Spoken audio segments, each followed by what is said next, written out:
War is usually remembered in long stretches of time. We name it after years: the 7 Years' War, the 100 Years' War. We compress entire human catastrophes into neat spans on a timeline. In textbooks, war becomes a line between dates: 52 BC, 1812 AD, a beginning and an end neatly boxed between margins. But that is not how war is lived, and it is certainly not how war is paid for. For the men in the field, and for the empires that fund them, war is not measured in years. It is measured in days. One single day at a time.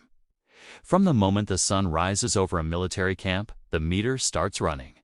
Every soldier must eat. Every horse must be fed. Every blade must be sharpened. Every musket cleaned. Every uniform repaired. Fires must be lit. Grain must be ground. Orders must be written. Messengers must ride. And every one of those actions consumes money, material, and human energy. By sunset, the bill is already staggering. This is the perspective history rarely shows us. We celebrate victories, trace arrows across maps, and memorize decisive battles. But behind every maneuver is an invoice. Behind every march is a logistics chain groaning under its own weight. Strategy wins battles, but accounting determines whether a war can continue tomorrow.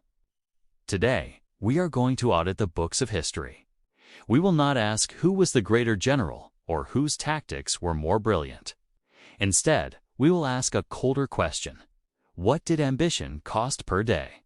To answer that, we will compare two men separated by 18 centuries, but united by scale, ego, and consequence. Julius Caesar of the Roman Republic and Napoleon Bonaparte of revolutionary France. Two of history's greatest military commanders viewed not as heroes or villains, but as executives running the largest organizations of violence their worlds had ever seen. We will weigh silver against paper currency, wheat against bread, horses against cannon. And most importantly, we will look past glory and conquest to find what history almost never records. The receipt: this is the price of empire. Not in years, but in a single costly day. To understand the cost of a single day of war, we must first understand what money meant to these empires. Not abstract wealth, but currency as it functioned in the real world of marching armies. For Julius Caesar, operating in the 1st century BC, the backbone of the Roman economy was the denarius, a small silver coin roughly equivalent to a day's wage for a skilled laborer in Rome. It was stable, trusted, and recognized across much of the Mediterranean. In many ways, it functioned as the dollar of the ancient world. For Napoleon, ruling in the early 19th century, the currency was the franc, a product of revolution. It was designed to be rational, standardized, and modern. But while the franc was more abstract and bureaucratic than the denarius, both systems shared a deeper truth. Money itself was not the real currency of war. The true currency was logistics. Amateurs talk strategy. Professionals talk logistics. And emperors, whether crowned or self-mated, live or die by their supply lines. You can delay pay. You can issue promises. You can borrow against the future. But you cannot postpone hunger. So let us open the ledger on Caesar's army. It is 58 BC, northern Gaul.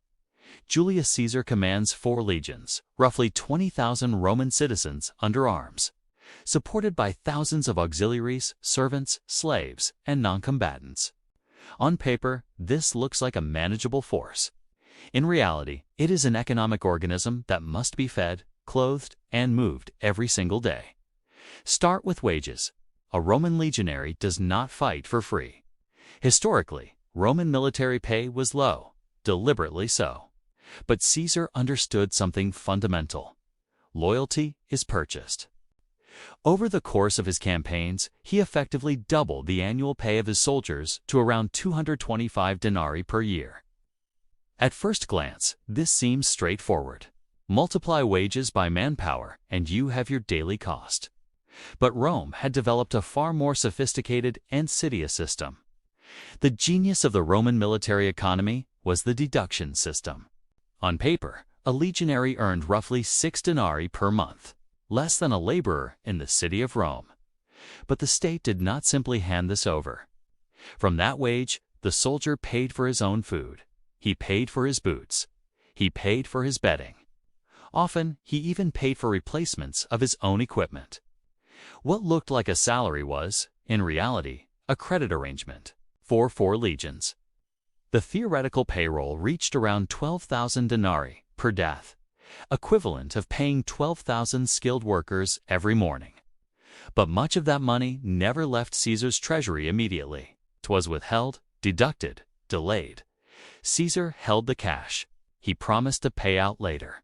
This is the first lesson in the cost of war: deferred payment. Caesar was fighting on credit. Now, fast forward 18 centuries. It is the year 1805.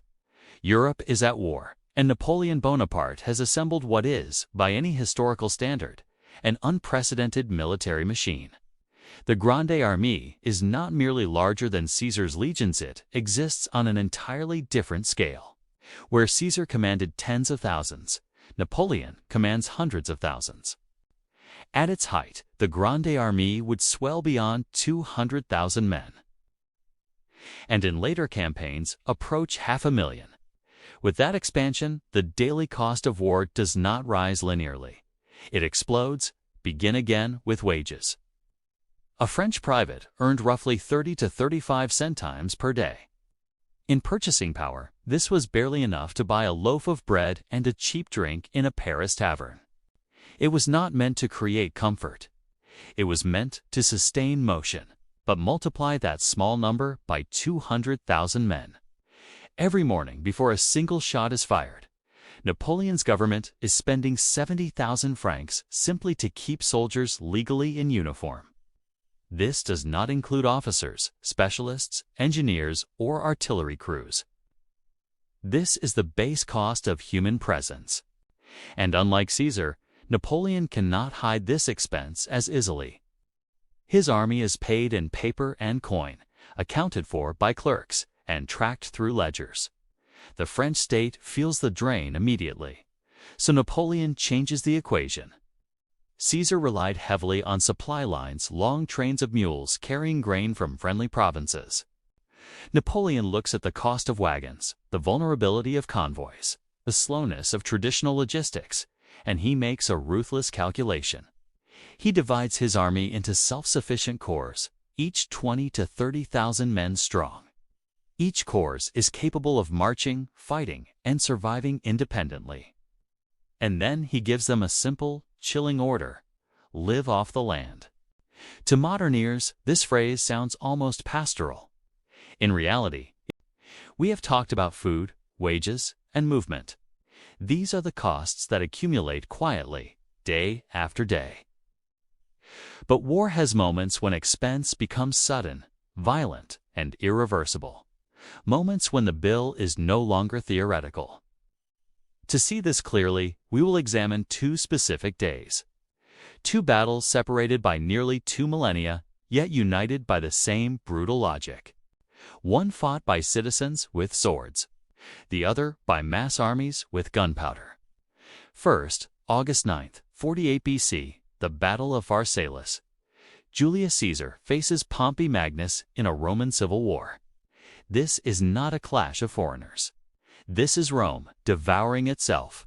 Caesar commands roughly 22,000 men. Pompey has more than twice that number, around 45,000. The battle lasts only a few hours, but those hours consume years of investment. A Roman legionary is not cheap. He represents a long-term expenditure, years of training, discipline, and equipment. His helmet, shield, gladius mail armor, each item crafted by skilled labor back in Italy. In modern terms, every soldier on that field is a high-value asset. When the lines collide, that capital begins to burn. Pompey's army collapses. Roughly 15,000 men are killed or captured in a single afternoon. Caesar famously claims to have lost only 200 men, a number almost certainly crafted for political effect. A more realistic estimate is closer to 1,000 to 1,200. Some costs are obvious. You can count grain. You can weigh iron. You can tally wages. But the most decisive expenses of war are often invisible. They do not appear on daily ledgers, yet they determine whether an empire survives or collapses. For Julius Caesar, the greatest hidden cost was debt. Before he ever crossed into Gaul, Caesar was financially ruined. He owed millions of sesterces to creditors in Rome. Political survival, not conquest, drove him into war. For Caesar, peace was more expensive than war. If he returned without victory, he would face prosecution, exile, or worse. So every additional day of fighting became a necessity. War was not an expense, it was a revenue stream. When Caesar captured a Gallic city, the plunder gold, silver, livestock, weapons, and people financed the next campaign. His war functioned like a financial pyramid. As long as expansion continued, the system remained solvent. The moment it stopped, the entire structure would collapse. Nowhere is this clearer than in the economics of slavery. After the siege of Alesia, Caesar captured approximately 40,000 prisoners in a single day. To modern eyes, this is an unspeakable human tragedy. To the Roman economy, it was liquidity. A healthy male slave could sell for around 500 denarii. Multiply that by 40,000 captives, and the total reaches 20 million denarii, enough to pay Caesars for legions for nearly a decade. In a single day, Caesar erased years of expenses. For him, the cost of war could be negative. Conquest generated profit. The army paid for itself and then some. This is why Caesar could afford loyalty bonuses, land grants, and political bribery back in Rome. Napoleon lived in a different world. In his early campaigns in Italy, Egypt, he resembled Caesar. Art, gold, and treasury reserves flowed back to Paris. Austrian wealth stabilized the French state.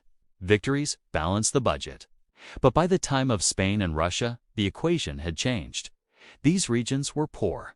There was less gold to seize, fewer resources to exploit. The returns diminished, but the costs did not. Every additional day in Spain drained France of men, money, and horses. And horses mattered more than almost anything else. In the Russian campaign alone, Napoleon lost an estimated 200,000 horses. A war is not sustained by battles alone. It is sustained by routine, by habits, by small repetitive comforts that keep men functional in conditions where they would otherwise collapse. For Caesar's legionaries, one of those daily necessities was posca, a mixture of water and sour wine or vinegar. It sounds insignificant, but in the ancient world, posca was a lifesaver. It killed bacteria. It made contaminated water drinkable. It prevented dysentery, the silent killer of armies. The cost of posca was immense. Wine had to be produced in Italy, stored in specialized ceramic amphorae, shipped by sea, transferred to river barges, and hauled inland to camps across Gaul. Archaeologists have uncovered millions of broken amphora shards in Roman military sites. Each shard represents not just a drink, but an entire supply chain devoted to keeping soldiers alive. If the posca stopped, the legion stopped. For Napoleon's soldiers, morale took different forms: tobacco, boots, warm clothing. In the 1805 campaign, the Grande Armée marched at extraordinary speed, often more than 30 kilometers a day. Shoes disintegrated. Soles wore through. Feet bled. Napoleon was forced to release emergency funds to purchase thousands of pairs of boots from local towns. A barefoot army costs less, but it cannot march, and an army that cannot march is already defeated. This introduces another hidden cost: inflation. When a massive army enters a region, demand explodes overnight. Bread, meat, leather, cloth, War does not only consume food and men. It consumes labor on a scale that rivals the greatest civilian projects of its age. In Caesar's army, engineering genius was not an exception. It was a daily budget item. Consider the siege of Alesia. Faced with a fortified Gallic city and a massive relief army approaching from the outside, Caesar ordered the construction of two enormous systems of fortifications. One wall to trap the enemy inside, another to keep reinforcements out. In a matter of weeks, Roman soldiers built miles of trenches, ramparts, towers, and traps. Entire forests were cut down. Every tree felled, every stake sharpened, every trench dug represents thousands of man-hours. In a civilian economy, those men would be farming, building homes, or producing goods. In war, their labor was sunk into structures designed to be abandoned. The circumvallation of Alesia was a masterpiece of military engineering. Economically, it produced nothing.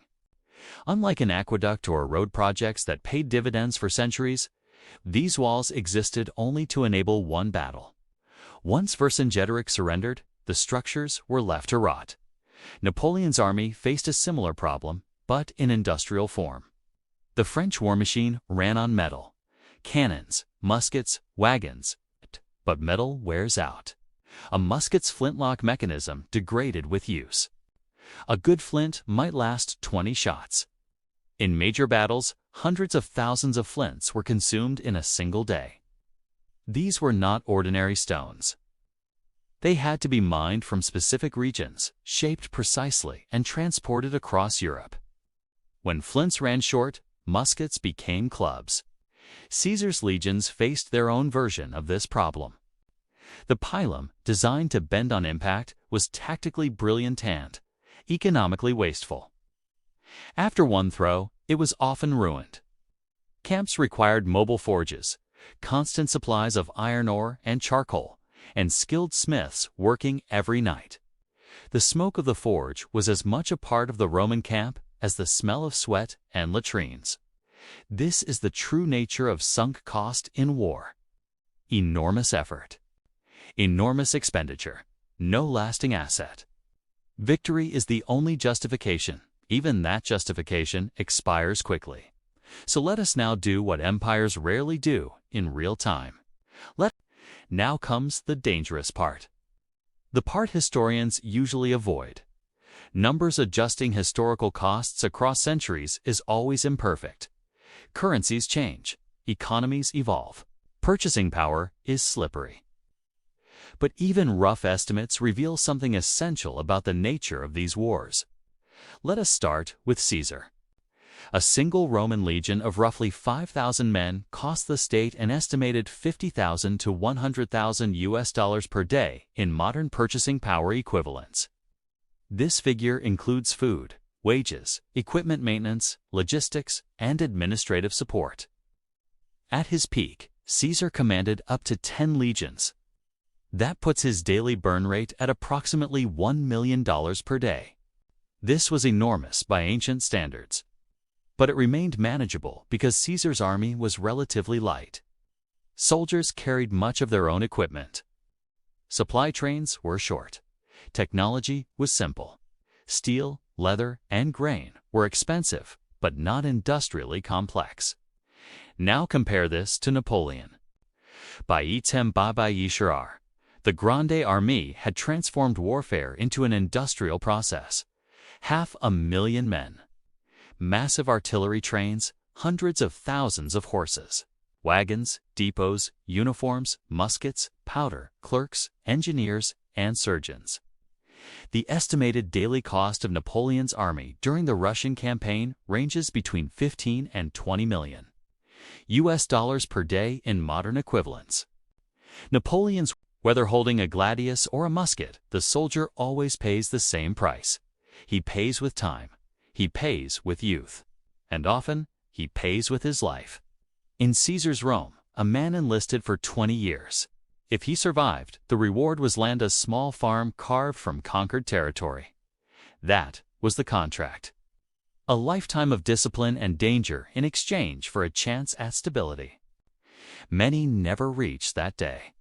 In Napoleon's France, the contract was harsher. Conscripts served until victory or death. There was no guaranteed land. there was only the promise that sacrifice would save the nation. Most found neither victory nor survival. We still have their words. A French soldier in 1812 writes home, "I have not eaten bread in 3 weeks. We eat the horses that die in the night." A Roman legionary 2,000 years earlier might scratch a message onto bark or wax. "My sandals are worn through. The snow bites my toes." The general says we march for Rome. Different centuries, same suffering. And so we return to our question, the cost of one day of war. For Caesar, that cost was an investment, a gamble that paid off. He spent Rome's blood and silver to buy himself supreme power. The Republic died, but an empire was born. He stood at its center. For Napoleon, the gamble eventually failed. His victories demanded speed and finality, but the days accumulated. The costs compounded. The wars stretched on. And on a muddy field at Waterloo, the credit limit was finally reached. History remembers the triumphal arches, the statues, the maps redrawn in ink. But if you listen closely, you can hear something else. The clink of coins falling from a treasury chest. The grind of grain in a soldier's hand mill. The silence of tens of thousands who did not wake up the next morning. That is the true bill of war. The methods change. The currencies evolve. Silver becomes paper.